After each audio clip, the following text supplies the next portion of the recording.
Buenos días a todos. Good morning, everyone. Oh, good afternoon. Ya son las mediodía.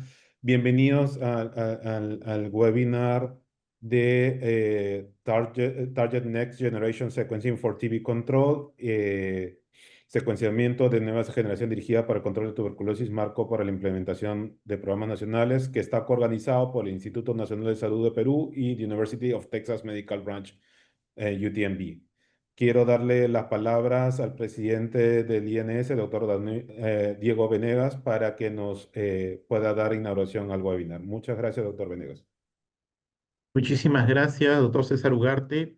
Y desde aquí nuestro saludo a todos los participantes de este evento de descentralización molecular de la vigilancia genómica y el compromiso que tenemos también como país para poder controlar la tuberculosis. Eh, bueno, quiero saludar a todos los colegas que nos acompañan, a nuestros ponentes internacionales, a nuestros representantes de nuestro laboratorio de control de tuberculosis del Centro Nacional de Salud Pública, a la red de nuestros laboratorios. Para mí es un honor poderles dar la cordial bienvenida a este webinar internacional de secuenciación dirigida de nueva generación para el control de tuberculosis, marco técnico para su implementación en programas nacionales. La importancia de este evento pues radica en la urgencia de nuestra misión, ya que la tuberculosis es un problema de salud pública a nivel global y es una de las principales causas de mortalidad como enfermedad infecciosa. En el Perú, lamentablemente, se diagnostican más de 30.000 casos cada año y se registra una de las tasas de incidencia más altas en América Latina y se ubica en el primer lugar de nuevos casos de tuberculosis multidrogo resistente y XDR en la región. Sin embargo, ante esta realidad, debo señalar que el Perú ha ido dando pasos firmes y significativos en la lucha contra la tuberculosis, liderados por el Instituto Nacional de Salud, en articulación con la Dirección de Prevención y Control de Tuberculosis del Ministerio de Salud. Pues históricamente dependíamos de métodos de diagnóstico lentos como las baciloscopías o el cultivo, y que demoraban entre 30 y 90 días en dar nuestros resultados. Lo que ha ocurrido en estos últimos años es que se ha producido una revolución con la introducción de las pruebas moleculares para el diagnóstico y la descentralización que viene viviendo el país.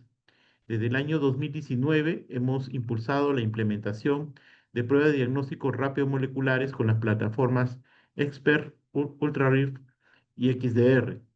Estas tecnologías, recomendadas por la Organización Panamericana de la Salud, se priorizaron para desplazar a la vaciloscopía. Hemos logrado la descentralización en 72 laboratorios a nivel nacional y esto ha sido crucial para aumentar la cobertura diagnóstica. Hoy el diagnóstico molecular se realiza en más del 90% de nuestros laboratorios regionales y hemos logrado también des- reducir los tiempos en más del 95%, ya que la entrega de los resultados hoy se realiza en menos de 24 horas en nuestro sistema de información que es SNELA. Para garantizar que este diagnóstico descentralizado mantenga su excelencia, la Red Nacional de Laboratorios del INS ha implementado un riguroso sistema de control de calidad. Estamos haciendo un envío trimestral de paneles de proficiencia. Además, aseguramos la sostenibilidad en la transición del financiamiento del Fondo Mundial a nuestro programa presupuestal que es financiado por el Estado. También se han introducido mejoras a este tema del diagnóstico con la incorporación de los esquemas orales acortados, lo que ha elevado también la tasa de éxito terapéutico en pacientes con tuberculosis resistente a rifampicina, multidrogo resistente del 56,5% al 84,4% el año pasado. Y hemos reducido también las pérdidas o los abandonos de 28,3% en 2019 a 11,3% en el 2024. Es en este contexto que me complace enormemente compartir también una noticia que subraya la visión al futuro de nuestra institución en la vigilancia genómica. Se nos ha notificado, el día de ayer, Zuli Puyén nos hizo llegar la noticia, la grata noticia, de que una propuesta nuestra, trabajada de manera colaborativa, había sido seleccionada para su financiamiento y nos referimos al proyecto Observatory for Genomic Surveillance of Tuberculosis Transmitted Transmission and Migration in Europe and Latin America. El acrónimo o CERT-TV este logro se ha hecho en el marco de la quinta convocatoria conjunta eh, en CTI 2025 con un alto puntaje de evaluación, 17.5 sobre 20. Este es un reconocimiento al trabajo que el INS viene realizando a la vanguardia científica. Nuestro laboratorio de referencia nacional de micobacterias ha estado desde el 2015 utilizando tecnologías de secuenciación de nueva generación, incluso aportando al consorcio internacional y secuenciando más de 1.500 cepas de Mycobacterium tuberculosis que circulan en el Perú. Este fondo, junto con la experiencia que compartiremos hoy sobre la secuenciación dirigida, nos permitirá avanzar hacia la implementación programática de la vigilancia genómica. Esto va a mejorar la identificación de micobacterias y la predicción de la resistencia. Nos va a permitir fortalecer la capacidad y la transferencia de conocimiento hacia las regiones y nos va a permitir ofrecer beneficios inmediatos para el control de brotes, especialmente en poblaciones fronterizas y vulnerables. Solayamos el compromiso multisectorial, la innovación tecnológica y la expansión de pruebas moleculares que están transformando el panorama de la tuberculosis en el Perú, acercándonos al objetivo de eliminarla como problema de salud pública. Sigamos trabajando articuladamente para que la innovación científica se traduzca en acceso equitativo y calidad de vida para todos los peruanos. Con estas palabras declaramos inaugurado este importante webinar. Muchas gracias. Gracias, doctor Venegas, y gracias por el apoyo del INS para realizar este tipo de actividades que creemos que es importante. Entonces pasamos, según nuestra agenda, a nuestro primer panelista. Tengo el gusto de presentar al profesor Stefan Neyman. Él es del Research Center Borstel en Alemania y él nos va a hablar sobre Genome to the Clinic Sequence-Based Drug Resistant Prediction in Tuberculosis, de la genómica a la clínica, predicción de resistencia a drogas basado en secuenciamiento en tuberculosis. Profesor Niemann, gracias. Yeah, good afternoon. Here it's actually evening. It's a pleasure for me to start the webinar now, and thank you very much for the kind introduction, and also congratulations for getting your program forward. So this is a short run over the topic we are working on since quite a while. So from genome to clinic, and it's sequence-based drug resistance prediction in tuberculosis. So why is tuberculosis still important? These are just recent numbers. TB is still the leading infectious disease killer in the world, and it's more than 10 million new cases, more than 1 million deaths. And in addition, we have a drug-resistant tuberculosis crisis. And that means not only that we have, and I will show the number on the next slide, quite a large number of drug-resistant tuberculosis cases emerging every year. There is also a diagnostic gap, and that's why we have to improve diagnostics. It's only that 2 in 5 people with drug-resistant TB access at all treatment and are diagnosed, and out of those, only 60% will have successful treatment. So overall, the WHO estimates 400,000 people will develop a multi-drug resistant or rifampicin resistant TB every year. And as I said already, the number of people diagnosed is just a fraction of those. So we are not diagnosing all of the cases, which leads already to enhanced transmission of drug-resistant tuberculosis. And treatment success rates, even with the new regimen, is lower, is around 70% or even lower than that. So clearly we need to do better here. And if we now consider the new regimen, then the main aim of the WHO was to come up with a new regimen that you can see here. It's a 6 months all oral regimen composed of bedaquiline, pretomanid, linezolid, and moxifloxacin, BPAL-M, which is used for RIF-resistant TB. And that's, of course, a major advantage to the long injectable-based treatment regimens we had before, but the treatment success rate still is in the range of 50 to 75%.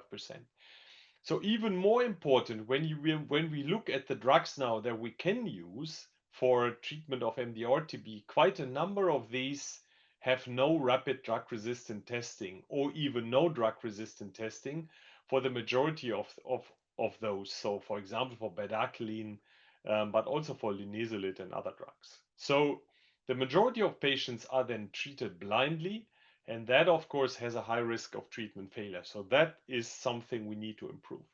So if we want to have a molecular test for those drugs, then when we consider current assays, the GeneXpert, for example, is just testing rifampicin. And when we have LPAs, LPAs look in some more targets, but only whole genome sequencing or a variation of it, targeted sequencing, can look in a substantial number of genes. So to predict resistances for quite a number of drugs used in current MDR-TB regimens and in future regimens.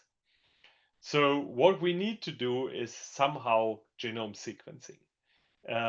And the procedure per se is quite easy in a way. So we just have to have sequencing technology, and the technology now we have can even be done from primary specimens, so sputum, but also stool or other specimens. Then you have a good database for the data interpretation, and then you come up with clinical reports that look not too much different from those from classical phenotypic drug resistance or susceptibility testing, and from there you go to individualized treatment regimens. So what is the timeline now? So we have two different approaches. The first is full genome sequencing. So here we look at the entire genome of the pathogen from a given patient. So the patient is identified within in the first day, then we do culture. Culture gets positive or in around 2 weeks. Then we do sequencing and data interpretation. So at the end, we will have, like, in an optimal scenario, everything done within 40 days. That can be faster in some strains, but usually there is quite a delay. However, from the full genome sequencing data, we can predict resistances, and we can use it for global surveillance and outbreak investigations. So in comparison to that, we have a new technology that we call targeted sequencing. That's based on a PCR, so an amplification of certain genes related to resistance. But this technology can be performed from the primary specimen like sputum. So here we do the test, the identification, then we go into sequencing, first amplification, then sequencing, and we expect the resistance profiles within a week. So it's a much more rapid technology, but you can also see there is a difference. The surveillance is not really possible. So so like any comparison of strains with regard to outbreaks cannot be performed. So what is our basis now? So do we have a solid basis for introducing this into the diagnostic algorithms? Yes, we do have that. The WHO endorsed now already the second catalog for interpretation of mutations of M. tuberculosis with regard to drug resistance.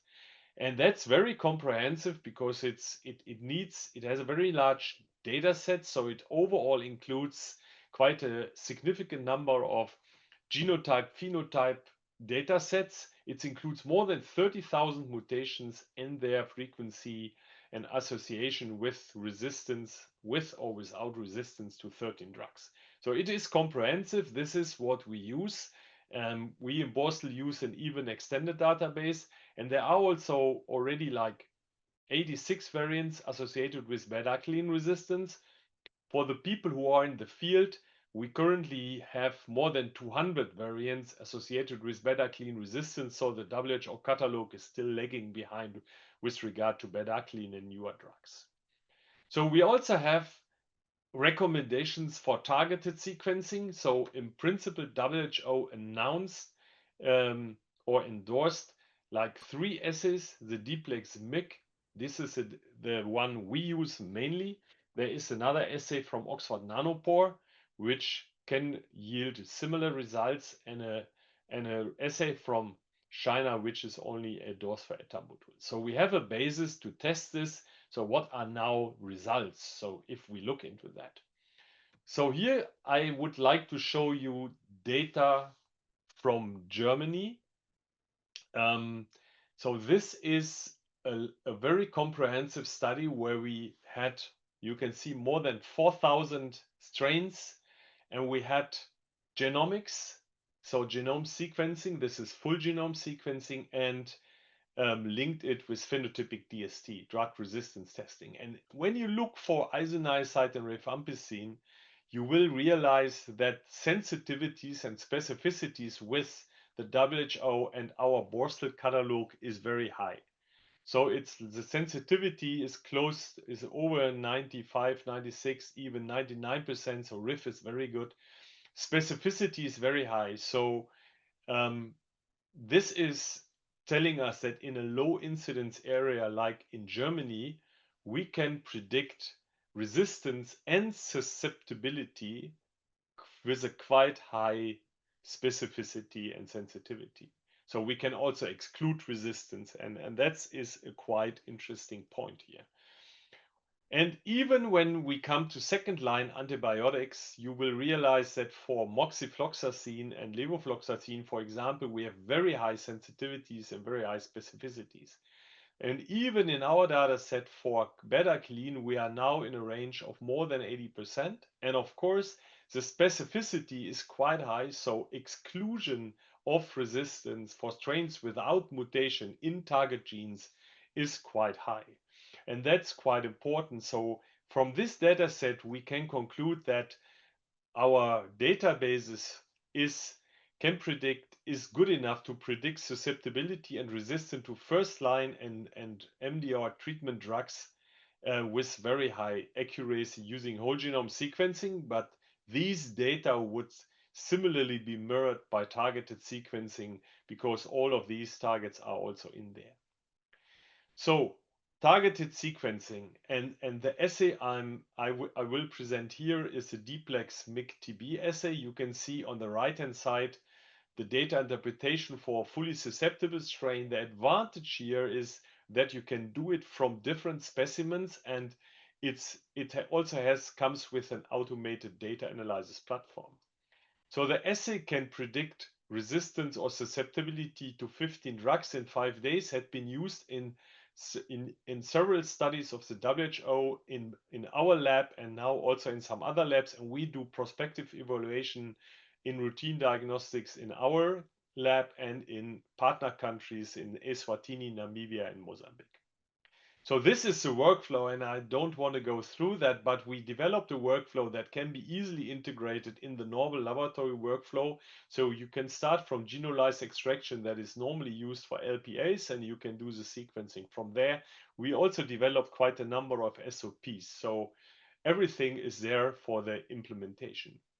So when you look at the results, this is data from Eswatini. You can nicely see also that when we do that type of data analysis, then the data interpretation looks quite nice.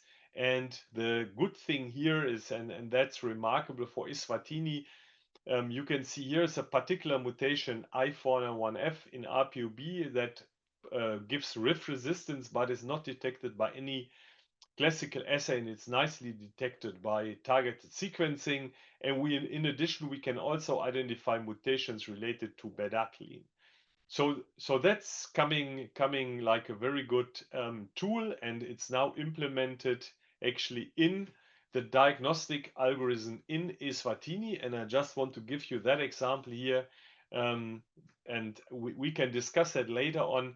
So here is the official document showing how targeted sequencing is actually integrated in the diagnostic algorithm in the country, and is now used for clinical care of TB patients in Eswatini.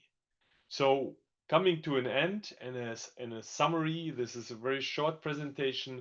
So I think genome sequencing provides new avenues for diagnostics, and I would also say surveillance, but that was not the topic here. Methods for rapid culture-free diagnostics are in development, are already there, and can be used. Studies closing the knowledge gaps for newer drugs like bedaquiline and clofazimine are underway, and we already developed easy report forms that can be used to inform clinicians about these data sets. So we need to break barriers across disciplines. So it's actually, of course, we need to come from genome sequencing to the clinic. And we also need to find ways to implement this technology and not reasons not to do that. With that, I want to thank you for your attention and my team and the collaborators for their excellent collaborations, and looking forward to get questions and looking forward to the other presentations. Thank you very much. Muchas gracias, Professor Niemann. Thank you for your presentation. Ahora vamos a tener la siguiente presentación, las preguntas, solamente para que no se olviden, y he visto que algunos han puesto en el chat del webinar. Hay una zona que está abajo que se llama Q&A, para que pongan las preguntas. Yo la pregunta que han puesto ahí en el webinar lo voy a tener guardada para el final. Gracias, profesor Niemann. Ahora quiero presentar a la doctora Sully Puyén del Instituto Nacional de Salud. La doctora Sully Puyén trabaja haciendo ya hace varios años en el Instituto Nacional de Salud, viendo la parte del Laboratorio Nacional de Referencias de Tuberculosis.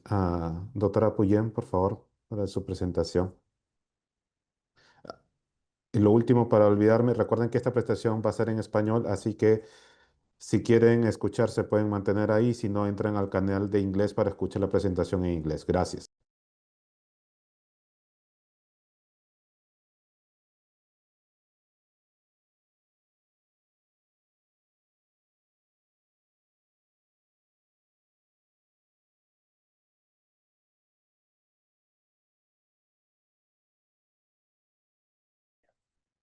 Ok, a ver, voy a poner en, por favor me confirman cuando esté en completo la... Ahora sí pueden ver, por favor, la presentación. Se escucha y se ve. Gracias, Uli. Ok, muchas gracias. Muchas gracias, César. Gracias a todos. Un gusto estar el día de hoy compartiendo la experiencia, en este caso, del Instituto Nacional de Salud en el marco del trabajo de la aplicación de estas nuevas tecnologías de secuenciamiento de nueva generación en tuberculosis en el Perú. Nada más para poner en contexto, a ver, para poner en contexto, la tuberculosis en el Perú realmente es un problema de salud pública muy importante, y sobre todo cuando nosotros tenemos alrededor de más de 33.000 casos y la tuberculosis está concentrada sobre todo en Lima y Callao. En Lima y Callao tenemos aproximadamente el 55% de casos de tuberculosis, el 73% de la tuberculosis MDR y el 90% de la tuberculosis XDR. El Perú es considerado uno de los 30 países con mayor carga de tuberculosis a nivel mundial.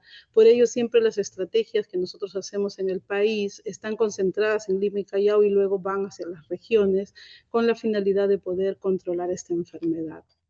El objetivo de esta presentación es mostrar la experiencia del Instituto en la implementación de tecnologías de NGS en tuberculosis. Nosotros desde el año 2015 hemos comenzado con la implementación de diferentes procedimientos de secuenciamiento de nueva generación en el Instituto Nacional de Salud.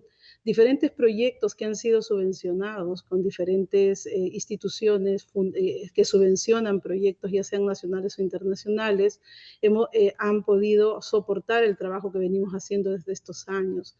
En este sentido, tenemos acá solamente para mencionar un proyecto que comenzó en el 2015, finalizó en el 2018, en donde por diferentes entes dadores dentro de la institución o dentro del país, perdón, hemos podido sacar adelante el trabajo. Asimismo, en el 2018 hemos comenzado un trabajo coordinado con la Escuela de Higiene y Medicina Tropical de Londres, con el gobierno británico, en donde nosotros hemos comenzado a introducir ya con un poco mayor de fuerza tecnologías de nueva secuenciación en nuestro laboratorio de referencia nacional. Es así que en el 2018 comenzamos con un proyecto que realmente fue bastante ambicioso y seguimos en el trabajo de ellos con la finalidad de expandir lo que comenzamos hacia lo que tenemos ahora. Asimismo, en el 2020 hicimos una propuesta piloto la introducción del secuenciamiento de nueva generación, del secuenciamiento de genoma completo en la rutina de diagnóstico. Y esto es un poquito lo que voy a hablar en adelante.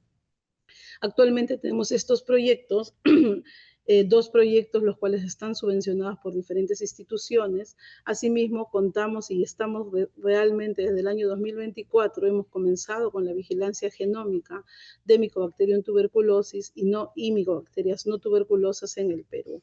Entonces, realmente desde ese momento hasta ahora hemos hecho bastante trabajo en lo que respecta a estas plataformas. Todas han sido hechas acá dentro del Laboratorio de Referencia Nacional de Micobacterias y es lo que el día de hoy también quiero presentarles, ¿no? Desde el año 2021 hemos pertenecido a este grupo, a este consorcio internacional para la predicción integral de la resistencia a la tuberculosis, los cuales han permitido secuenciar un mayor número de cepas a nivel mundial, dando o alimentando el primer catálogo de mutaciones y el segundo, y en próximas que ya seguro va a estar saliendo en transcurso de este o el otro año, el tercer catálogo de mutaciones de la OMS.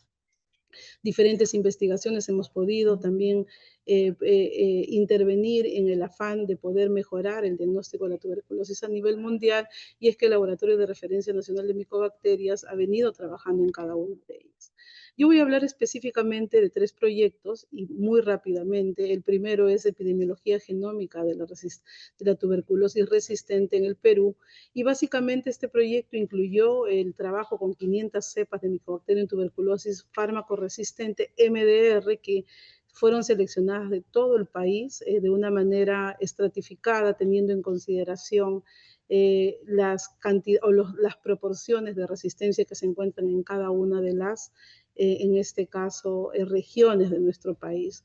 Nosotros en este caso estuvimos dentro del marco de trabajo del consorcio CRIPTI, trabajamos con la placa Yucamix-6, que tiene realmente la valoración de la concentración mínima inhibitoria para diferentes drogas, incluyendo las nuevas drogas. Asimismo, trabajamos con la plataforma Illumina para el secuenciamiento de genoma completo de todas las cepas que ingresaron en este análisis.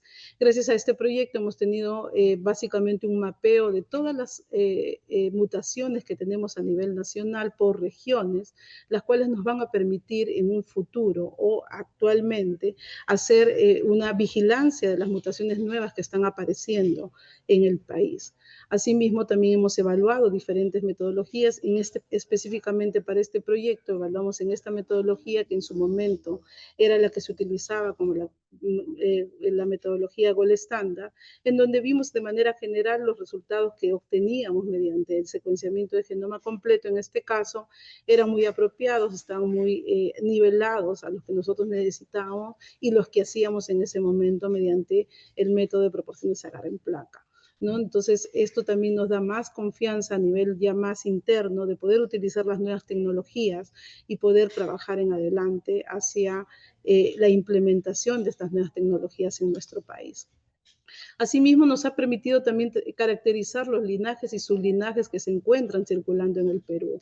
Es así que nosotros en el Perú contamos primordialmente con el linaje 4, el cual está circulando en todo el país, y también en una proporción menor con el linaje 2.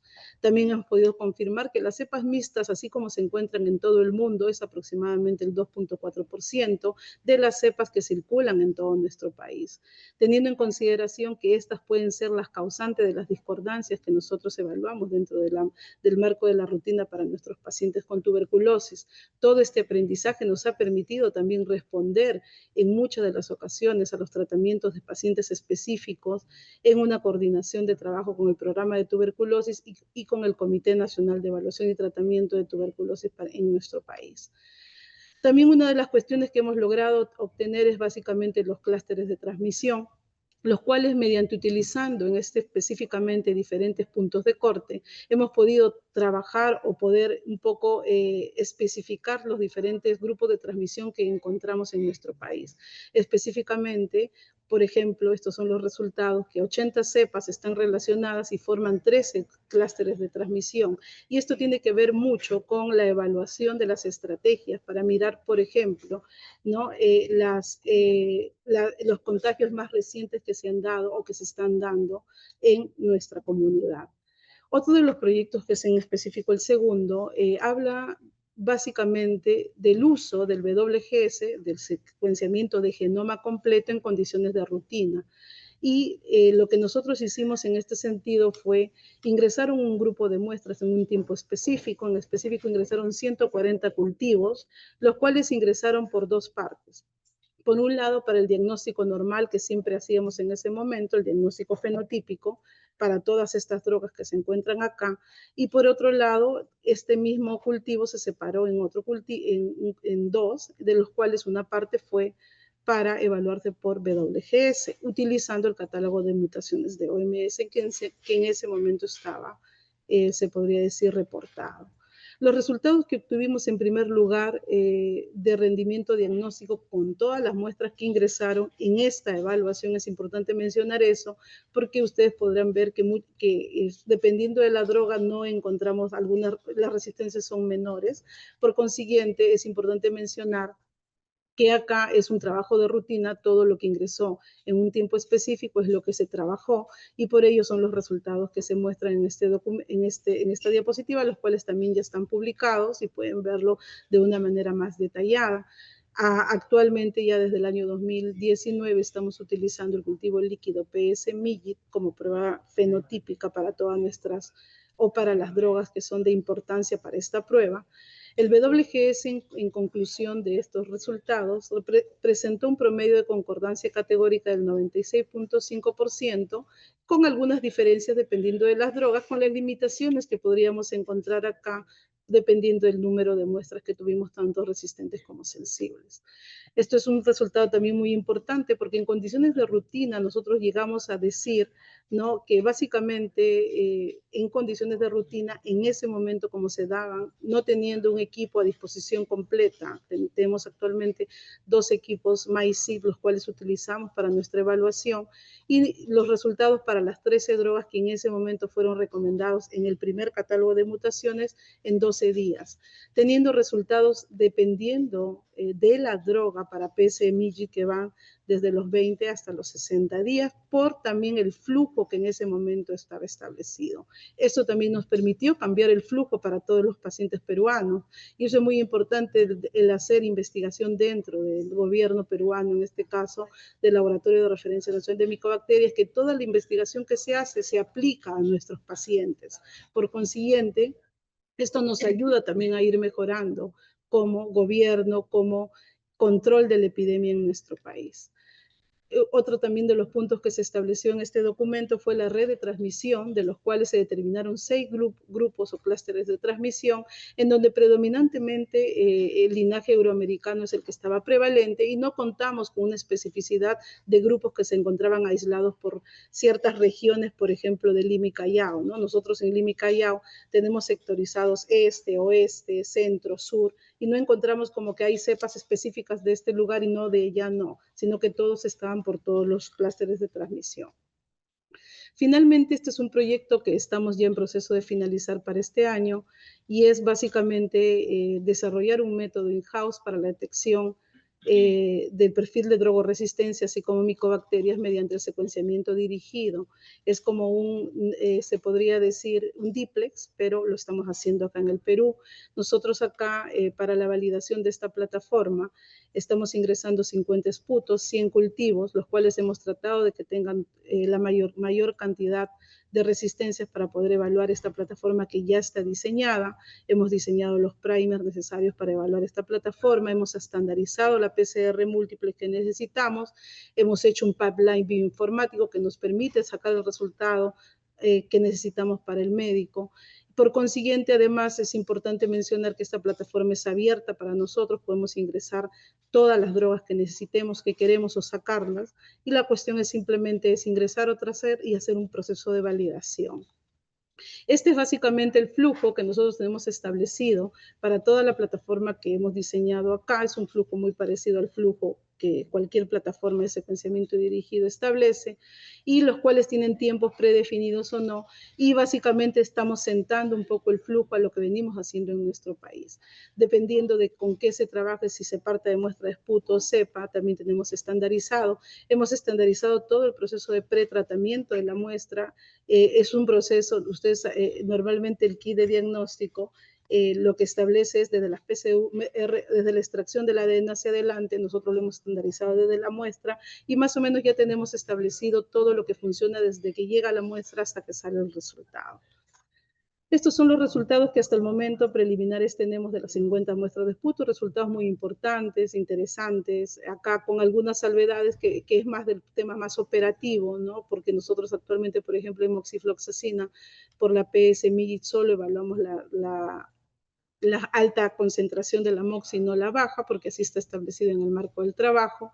Asimismo, estos son los resultados preliminares todavía que tenemos para las muestras a partir de cultivo, ¿no? Hemos estandarizado tanto a partir de muestras como de cultivo.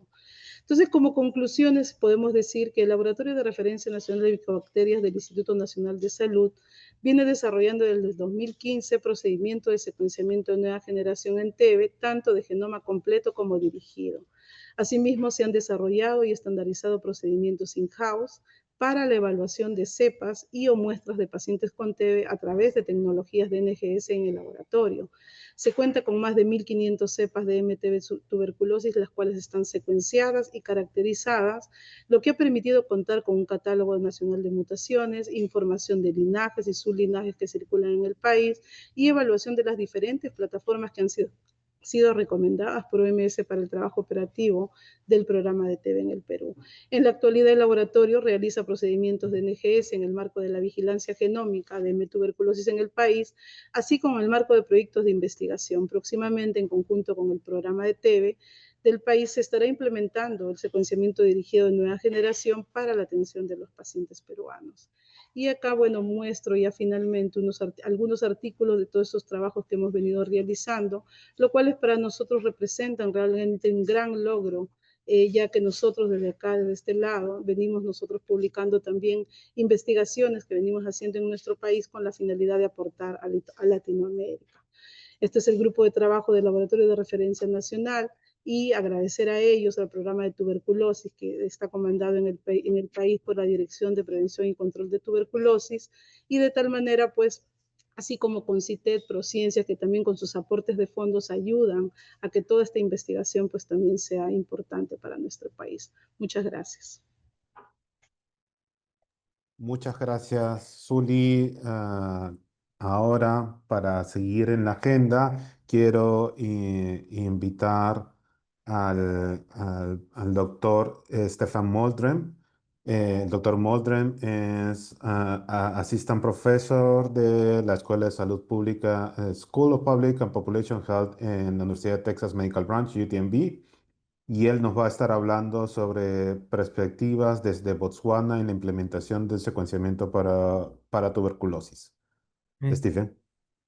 Thank you very much, Cesar and everyone. Gracias a todos. Hablo poco español, pero voy a dar mi presentación en inglés. Gracias a todos. So I'm going to be presenting today on perspectives from Botswana on the implementation of genomic sequencing for tuberculosis.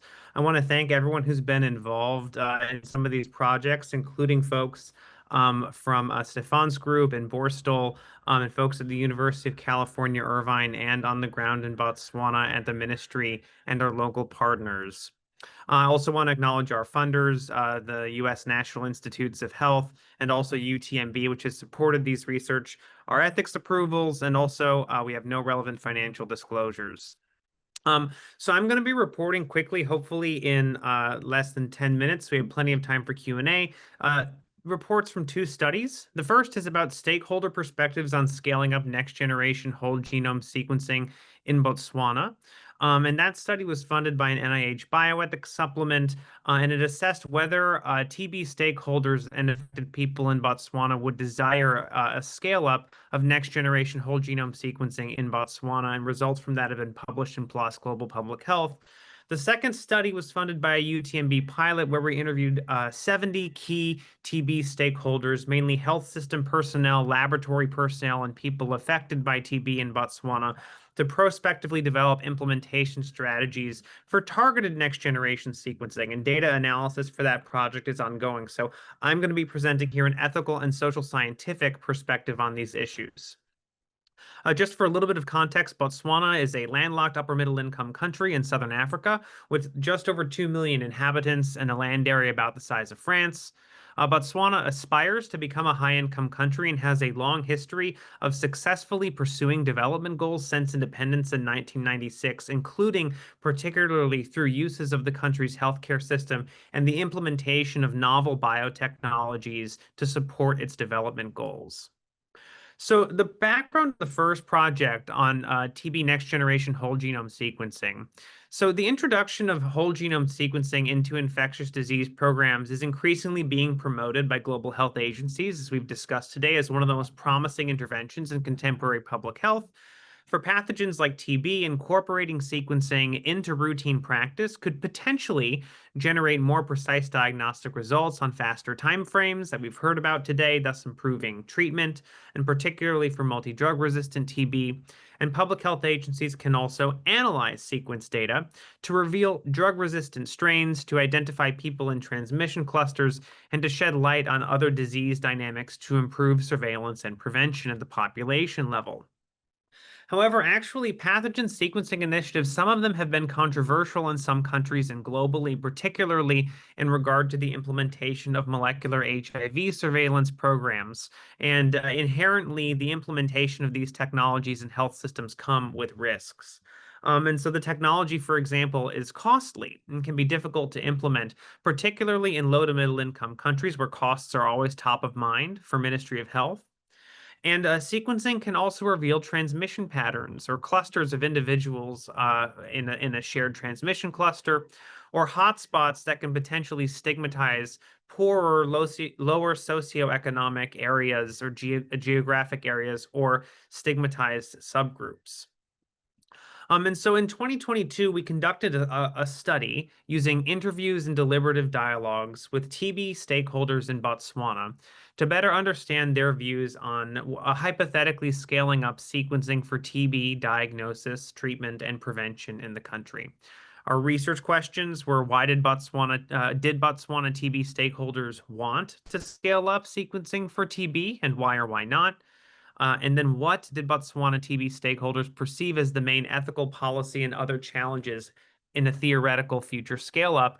And our study was very timely because in 2023, shortly after we finished data collection, WHO, of course, issued its guidelines recommending the implementation of targeted next-generation sequencing for TB international TB programs, a technology very closely related to the whole genome sequencing technology that we were studying.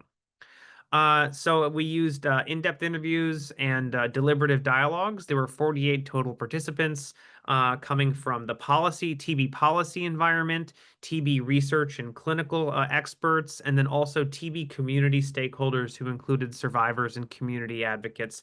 We analyzed transcripts using a method called reflexive thematic analysis. I'll also say an important part of our methodology is we created a video series that actually followed the story of a fictional family that experienced multiple TB diagnoses and contact tracing investigations, and then followed the stories of the family members and the community health workers to show the human dimensions of what a contact tracing investigation and related issues might be like if it were to happen, to humanize the technology. I can talk more about that in the Q&A, but that was a big part of our method.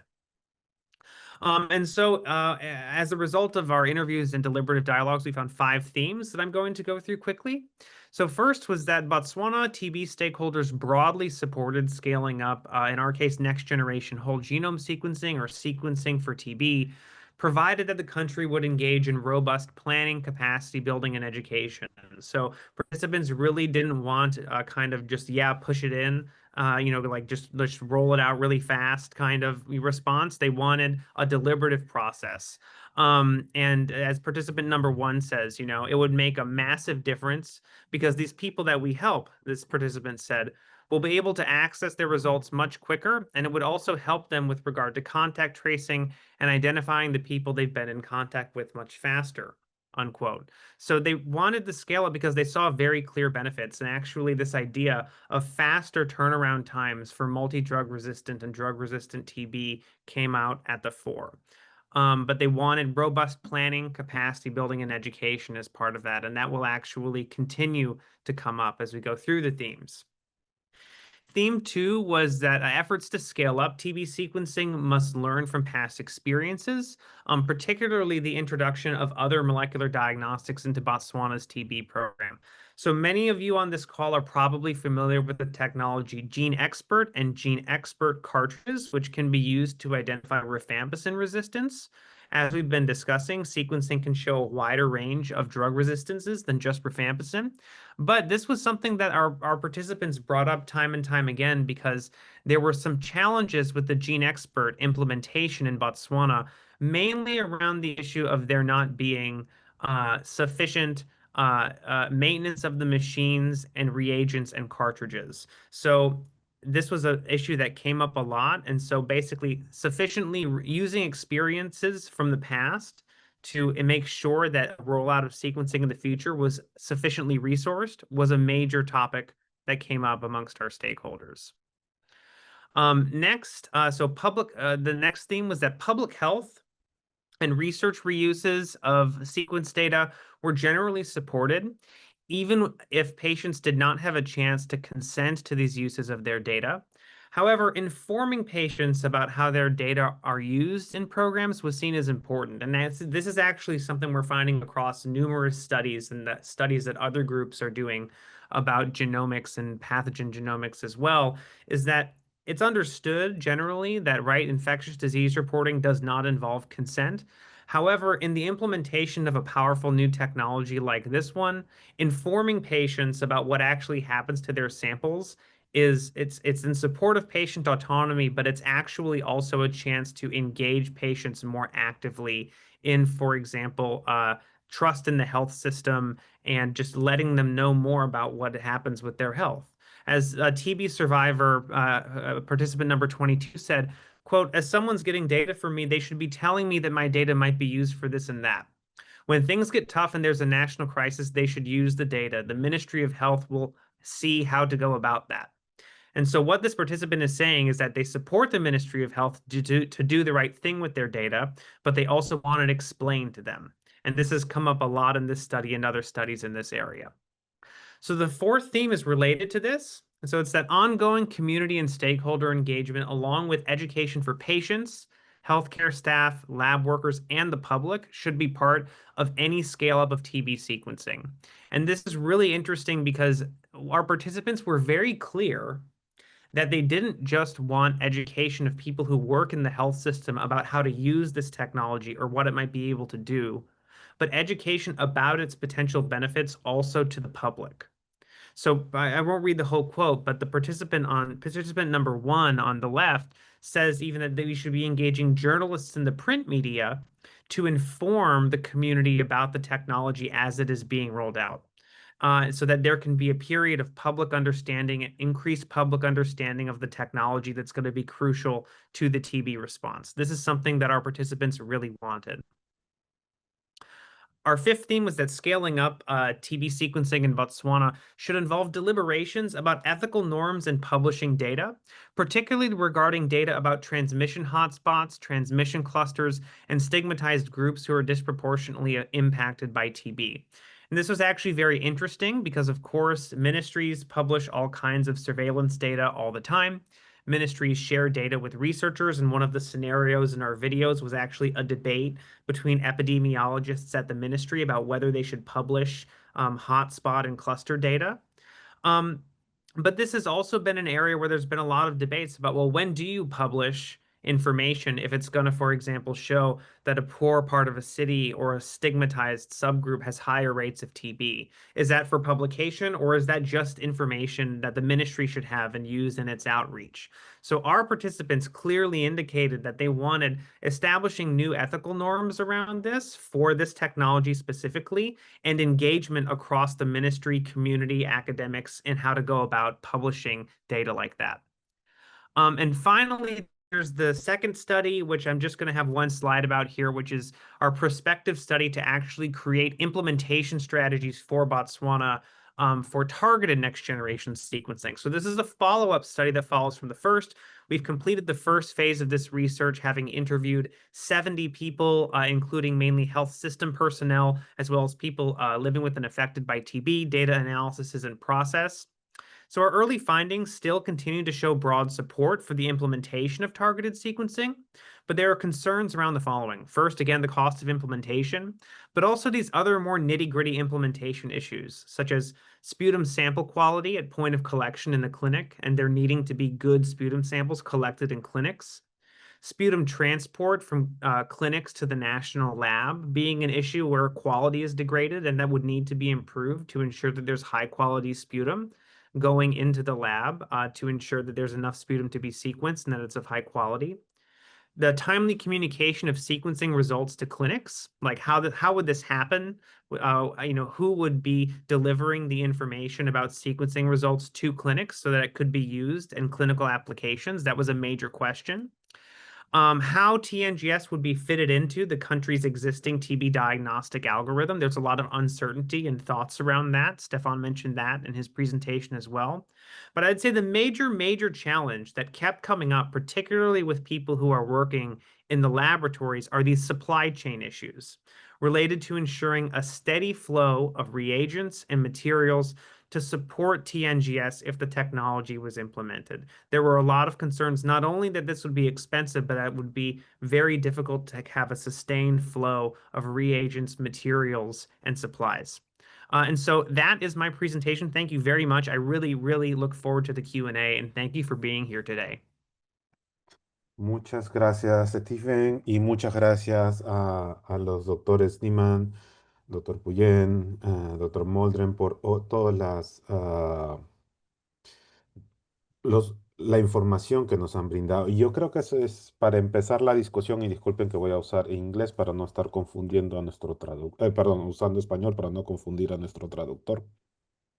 Quiero empezar con una primera pregunta antes de pasar a los Q&A que han escrito. Y invito a todos a los que están atendiendo a este webinar, por favor, si tienen preguntas, escribirlo en el cuadrado de Q&A, por favor, donde ya tenemos dos preguntas que vamos a contestar ahora. Yo quería hacerle la misma pregunta a los tres, que es, ¿cuál creen que es la barrera más importante a nivel en el sur global, que es donde generalmente la tuberculosis está? ¿Cuál creen que sea la barrera más importante para implementar TNGS en estos sitios, ¿no? ¿Cuál sienten ustedes en la experiencia de usted que es la barrera principal que tenemos que comenzar a discutir, a trabajar? Me gustó mucho el último slide del profesor Niemann que decía como que no es no hacerlo, sino hay que ver cómo solucionamos esas barreras. No sé quién desea empezar. Sí, puedo comenzar yo si deseas. Sí, nosotros acá justamente estamos desde el gobierno trabajando en la implementación de estos procedimientos. De hecho, antes no hemos podido implementarlos todavía por el tema presupuestario, ¿no? Un tema muy importante para el gobierno peruano y para todos los gobiernos es el tema del presupuesto. Sin embargo, con diferentes estrategias y conversaciones que se ha tenido con el programa de tuberculosis, se ha logrado ya establecer una línea de trabajo presupuestaria desde este año, ¿no? Para el manejo o el ingreso del TNGS en el país, ¿no? Y desde el año pasado ya han comenzado también a subvencionarnos de una manera rutinaria el WGS en la vigilancia, ¿no? En la vigilancia en tuberculosis. De hecho, yo creo que esta es la parte más difícil, más sobre todo que los decisores finalmente decidan invertir y que sepan que... ¿Por qué? Porque también hay otras cuestiones que se han tenido que primero mejorar, como por ejemplo el diagnóstico primario. ¿No? Definitivamente en el Estado lo primero o lo primordial es mejorar el diagnóstico primario y luego de ello pues ya entrar a las metodologías que son, se podría decir, de seguimiento de la resistencia, ¿no? Gracias, profesor Nima. Doctor Moldre. So, I mean, in my view, the technology is still, of course, complex. And financing is one thing, capacity building and data interpretation. So in performing the technology and data interpretation is important. And then sustainability with regard to financing and also maintenance of instruments, supply chains are all critical points. And of course, what we would like to wish is, of course, the technology in a box, like the GeneXpert. And we are not there yet. So that should come at a certain time point, because most likely we would also not have thought when we developed, for example, the LPAs in 2006 and 2007. That was also the first essays were coming out of our lab. I mean, we would never have imagined that it's used worldwide, and it's also a kind of complex technology, not as complex as the sequencing. So I guess at the moment the most important thing is to get country specific implementation scenarios and then to build, for example, also in the countries specific teams that not only have microbiologists or public health people, so should be composed of quite a diverse set of people, including external experts, to guide and to develop mechanisms and pathways for the implementation. Then running pilot studies to create evidence is quite important, especially clinical benefit, and that may also depend on the country context. And then, of course, at the end, you also need to have a kind of sustainability plan. And I guess it's still quite a number of different angles that one has to tackle or one has to address. But I think build up country teams and country capacities is quite an important aspect here. And technology wise, of course, I think the public health lab can do sequencing. That's not the problem. But then the rest around it must also be put into place. Clinician training is something. In Eswatini, for example, we just had a 1 week clinician training course for data interpretation. And I think depending also on the country, you must do quite a lot of actions like this: clinician training, public health translation training, and I think that's quite important. And I'll have a follow-up to that as well. I think, the answer, I would say, and I'm of course the qualitative social scientist here, but I think the answer to a lot of these issues that Stefan just pointed to, social science and qualitative research in partnership with implementation science and ethics and otherwise has a lot of tools that can help identify these challenges very far upstream, so that you're not encountering these issues when you're far into implementation. But if you're interviewing stakeholders in the beginning and you're taking these and people who are working in the clinics, right? Not just the labs and not just the doctors, but also the nurses, the techs, the people who have to do the sample transport. For example, in Botswana, we've interviewed a lot of drivers and about the barriers that they face, right? Making sure that there's adequate storage facilities at the clinics where samples are being collected. If you engage social scientists and you talk to everyone who has a role in the TB cascade and understand their perspective, it can be a great way to lay strong groundwork for implementing sequencing and also be a kind of general quality improvement initiative where you can learn a lot else about what's going on in a healthcare system too, in the name of improvement, general improvement, right, in the TB care cascade. So yes. Gracias, profesor Niemann, gracias, doctor Moldren. Y creo que es un poco eso, ¿no? También recordar que cualquier proceso de implementación no es solamente la tecnología y el resultado, es cómo voy a interpretar, cuáles son los actores que están alrededor de esto. Y eso es muy importante, sobre todo en países de nuestro sur global, como puede ser Perú, donde lamentablemente no todos los estamentos, no todos los niveles tienen acceso a la información que deberían tener para poder hacer un mejor uso de estas soluciones. Tengo algunas preguntas en el Q&A ahorita que hay dos que creo que son directas para la doctora Puyén. Uno, ¿cuál fue el criterio de inclusión y exclusión de las muestras para el estudio de Whole Genome Sequencing? Y en la segunda pregunta, si en el proceso in-house dirigido, el laboratorio de la doctora Puyén diseñó los primers. Sí, sí, nosotros tuvimos un criterio establecido para este proyecto que trabajó en una propuesta piloto de ingreso de muestras y básicamente eran que tienen que venir de una zona caliente, se podría decir, y lo trabajamos específicamente en Lima y Callao.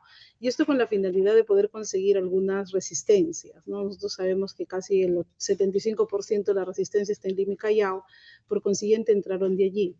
Asimismo, que sean muestras que hayan pasado previamente por Expert o por LPA, dependiendo de lo que se hace en cada una de estas partes de Lima y Callao, y con ello era suficiente, ¿no? Y que tenga un cultivo que primero priorice el diagnóstico y que pueda alcanzar el mismo para básicamente para poder entrar al WGS, ¿no? Porque acá la prioridad, de hecho, fue el diagnóstico y a la par, pues, es que se utilizó un remanente del cultivo para ingresarlo al WGS.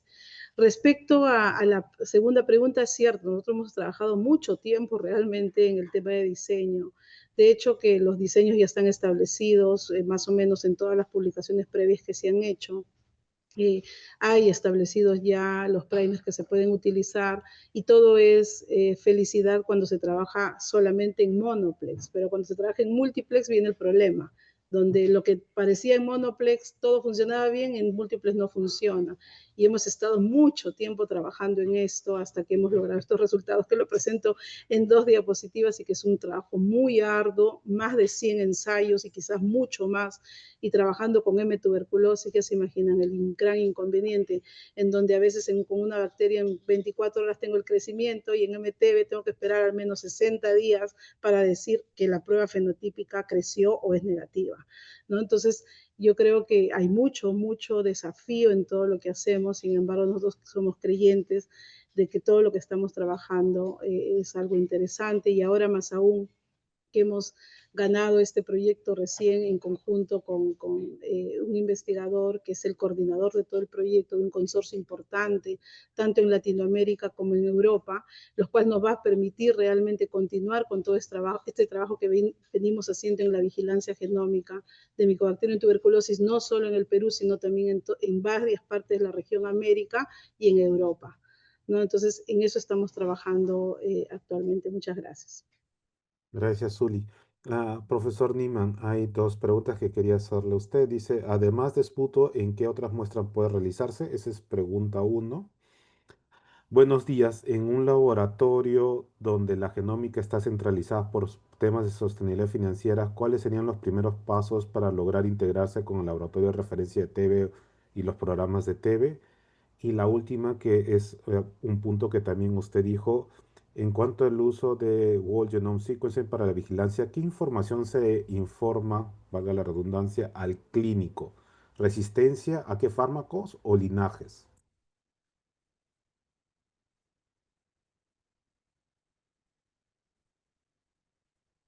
So we have developed a report form that for resistance data that is similar to the report used for phenotypic DSD. So for phenotypic drug resistance testing, and so the first page should be very simple, gives you like a very easy interpretation, resistant and susceptible. And then, of course, we also provide like key information that is the data analyzes pipeline, so the version of the pipeline, which technology has been used, targeted sequencing or full genome sequencing. So to also give the, the meaningful information that must go along with such a report. On the second page, then we have additional information for those clinicians or also microbiologists, clinical microbiologists who want to have a little more information. We provide information on the mutation. We also provide information on the frequency. So is it a 100% mutation or is it like a 50% mutation? And we also give we present the evidence why we think or why we classify this mutation resistant and another mutation potentially that is still there as unknown or as not as susceptible. So there are even, of course, mutations which are known that do not lead to resistance. So this information is giving to the clinicians, and I think that's based on targeted sequencing. So we have on the second page also information about the strain type, meaning which lineage it is, but for the treatment that doesn't matter too much. Gracias, profesor Niemann. Y justo acaban de mandar también una pregunta para usted, aprovechando. Dice, does DNA extraction using Genolize work well? Did you compare with other extraction methods? Yeah, I already put it in the chat. So in our hands, and there's always depending on who is doing this. So we compared different methods, and Genolize requires, so we implemented a certain cleaning step after Genolize, but in our hands, the different extraction methods from sputum more or less work all comparable. So you can use Fluorolyze, you can use Genolize, you can use a QIAGEN extraction kit or another extraction kit, and it always comes with similar results. And for us, it was never consistent that one method now was increasing the sensitivity dramatically. So we can say that targeted sequencing works from smear positive sputum without big problems. When it comes to smear negative sputum, you have a problem, and the procedure at the moment is to do a short culture, like a 1 week midget culture, 1.5 week midget culture. Then we do DNA extraction and do the sequencing. So that's, I think, the limit we are currently having with that technology. And for stool, for example, we use a different extraction method that is different from the sputum one, but the sensitivities are actually quite good and comparable with sputum diagnostics. Muchas gracias, profesor Niemann. Tengo tres preguntas más. A ver, primero es, ¿cuál es el principal inconveniente que se ha observado en la vigilancia genómica al usar tecnología nanopore sequencing versus Illumina MiSeq sequencing? ¿Por qué no se implementa en su totalidad nanopore sequencing? Y la segunda pregunta, solamente para juntar las dos, es, en el análisis de secuenciamiento, ¿qué inconvenientes consideran pueden presentarse al utilizar muestras y no cultivos, ¿no?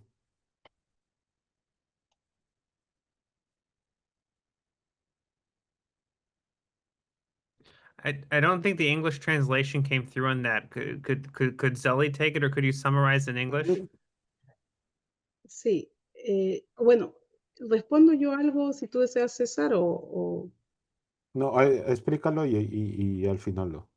Sí, básicamente nosotros en el Perú recién estamos comenzando este año con la utilización de tecnologías de nanopor. Nosotros, la experiencia que tenemos desde 2015 hasta el día de hoy es con la plataforma Illumina. Eh, Creemos que son tecnologías que se pueden complementar muy bien. Recién vamos a comenzar a trabajar con nanopor. Una cuestión es WGS y otra cuestión es secuenciamiento dirigido.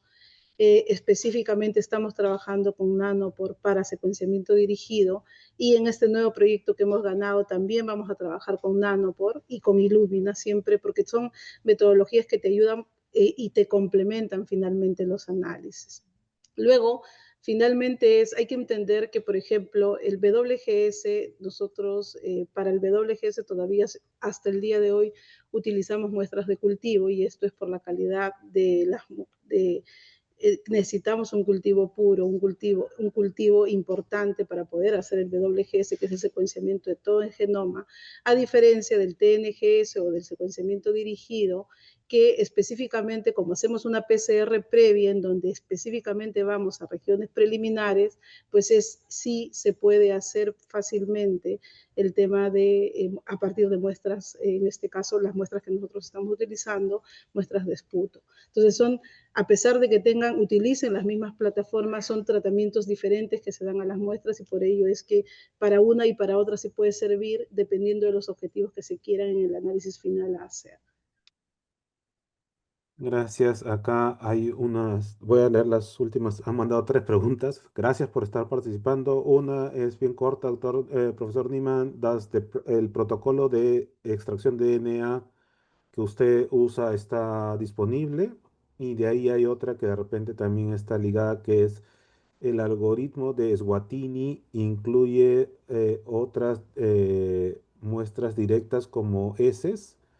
Dice que lo vio en uno de los slides y dice gracias por compartir la experiencia. So our SOPs are available. That's not a problem.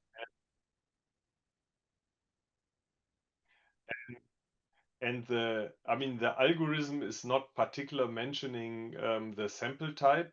It's just the inclusion criteria. So which patients are eligible or which samples should be sequenced.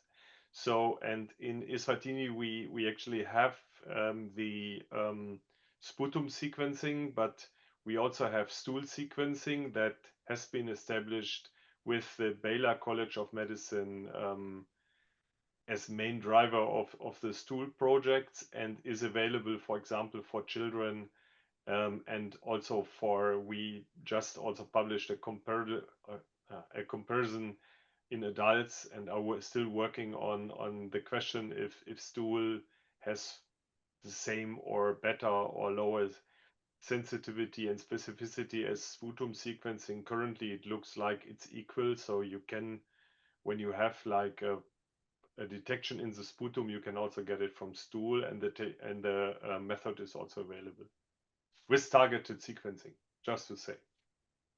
Muchas gracias, profesor Niemann. Bueno, siendo 1:15 hora en Lima, agradecemos a todos por su participación. Gracias, estamos muy contentos de la acogida que ha tenido este webinar.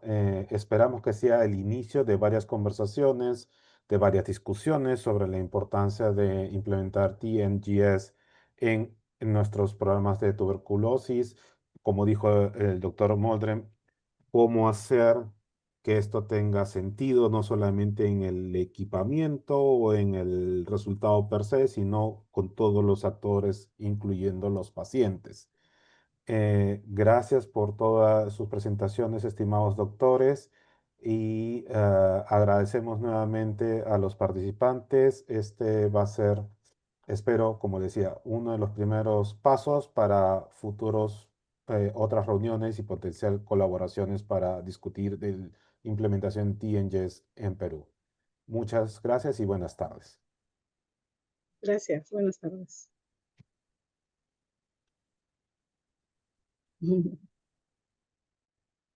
Bye-bye. Thank you very much. Thanks, everybody. Thank you. Gracias a todos. Muchas gracias.